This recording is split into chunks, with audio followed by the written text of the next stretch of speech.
Have you ever been to a winery cellar door or a wine shop and noticed how the more expensive and supposedly the more high-end wines have a thicker glass and, more importantly, a heavier, denser glass bottle?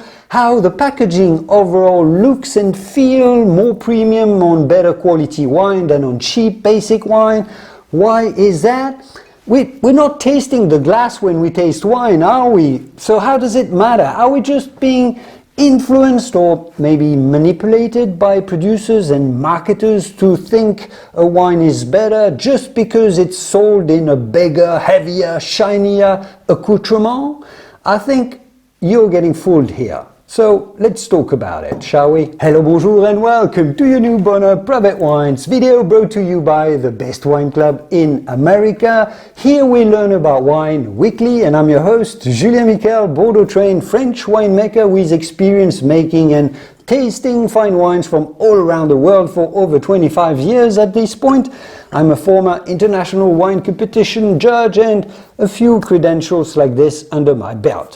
What I'd like to achieve with you today is at least removing one significant element of your own bias when you taste wine, which is the perception you get that a wine is going to be good just because you see that the bottle looks fancy or that it feels heavy. This is crucial that you get this right.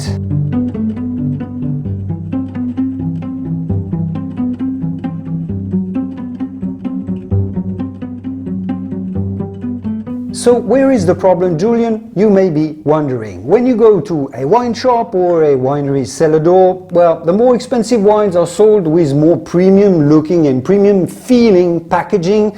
That is to say, you're going to have fancier labels on more expensive wines, labeled with more colors, with a texture of the paper and the finish that looks a bit finer. You would have seen complex labels on wines that have embossing on them over letters and drawings, or varied gloss and shiny and or matte finishes on various areas of the label, and so on. As a winemaker or a winery owner, when you design a label, and more importantly when you order it from a wine label printing company, every single element on the label that you see, this piece that is a bit shinier, that embossing here or there, that texture, all of this has a price. If you need a special paper, a special ink, etc., you have to pay for it.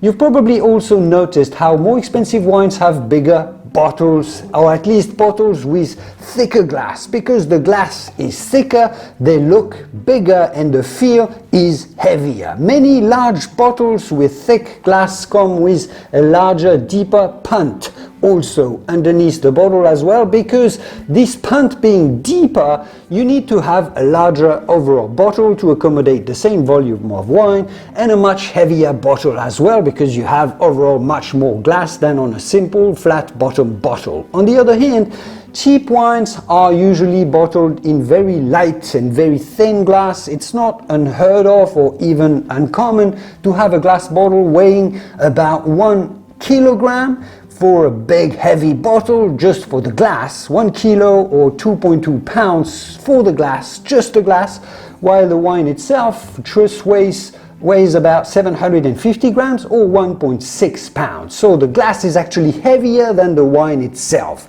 You buy more glass than you actually buy wine. Isn't that a little bit silly? When you think of the consequences of that on carbon emissions, if only that, shipping all these heavy glass around for just the perception, well, it has consequences. It's probably okay to have this hierarchy of packaging quality based on price when you have a lineup of wines. The cheap one gets the light, flimsy packaging, the expensive one, a thick, heavy bottle and fancy label. The problem starts when if someone brings in a large bottle at a dinner party or a wine tasting, you don't know where this wine comes from or where it stands in terms of pricing or within a range, or whether it's high-end or low-end in a winery's offering. Then you will likely assume that it's a heavy bottle, therefore the wine must be good and expensive. You'll somewhat be impressed even before having tasted or tried the wine. The real downside is that you are also likely to find that the wine tastes better than it does, just because you assume from the packaging that it's an expensive wine. Many scientific studies show that pretty much everybody that is not highly trained or experienced in wine tasting is highly influenced by the context in which the wine is served, or the factors like the branding, the price tag, or the packaging. If you know a wine costs a lot of money, if you know a wine costs, say, $300 a bottle, usually you're going to find the wine better because you're going to look for the qualities that confirm that the wine is better. You're going to dig deeper, harder into the smell and the flavors than if it's a cheap wine. If it's a cheap wine, well, you're just going to sip it and quickly swallow it without thinking twice about it because it's inexpensive. It is. If it is expensive, you're going to take your time and you're going to swirl it and you're going to warm it up and you're going to take time to find out all the nuances and all the complexity of flavors, perhaps a finer texture and everything else.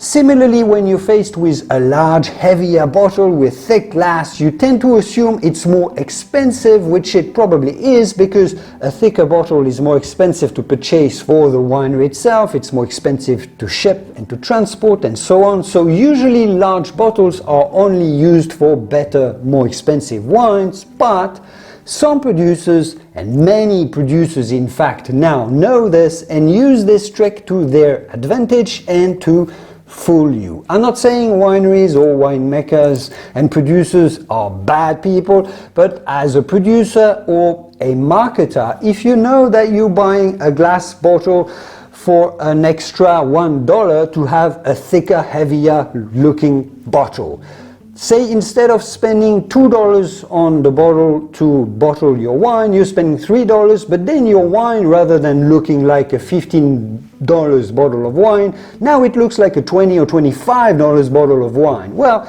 you spend $1 more and your product looks $5 more expensive. Would you do it yourself as a business and someone operating a business? Would you? I'm exaggerating a bit here. Obviously it's not that easy or that obvious, but there certainly is a strong element of this in marketing wine. Similarly, you find that some countries that produce wines that are usually more affordable than others use also this to their advantage. You're going to find wines that cost $25 or $30 a bottle from certain countries that usually sell affordable wines, countries like, say, in South America, certain countries in Southern Europe that sell really affordable, good quality wines, good value wines. They sell $25, $30 wines in packaging that look like they should be on a $100 or $200 bottle of wine if it was from France or California or Oregon or Champagne. And that's not a coincidence, because they produce cheaper wines, they can spend more on packaging, and you're going to think the wine is more expensive. Again, I'm not saying that wineries fool you entirely on purpose, but they just use one of the tools they have at their hand to influence our subjective minds and market their product better and sell you wine. Only those who know what they're talking about, only those, more importantly, who know exactly what they're tasting will know how not to get tricked by this. So I'd suggest really focus on the tasting aspect of a wine tasting and not so much on what the packaging looks like, on what the name on the label is. Is it a famous winery or not? Is it a famous appellation? Is it Bordeaux, Champagne, Châteauneuf-du-Pape, Gevrey-Chambertin, Chambord-Musigny? Is it a fancy chateau, domain, or whatever? Is it an expensive wine? Don't worry, it doesn't matter. At the end of the day, what matters is how the wine is, what it tastes like, and how it makes you feel when you taste it. Wine is an experience. It's about tasting the land, a region, the soil, a climate, knowing the story, or what we call the terroir, and the emotions that this terroir makes you feel. And now, you know. That was it for me today. Stay tuned and subscribe to the channel to continue learning ever more about vino. Like this video if you found it informative and enjoyable, and I will see you soon in the wonderful world of wine. Cheers.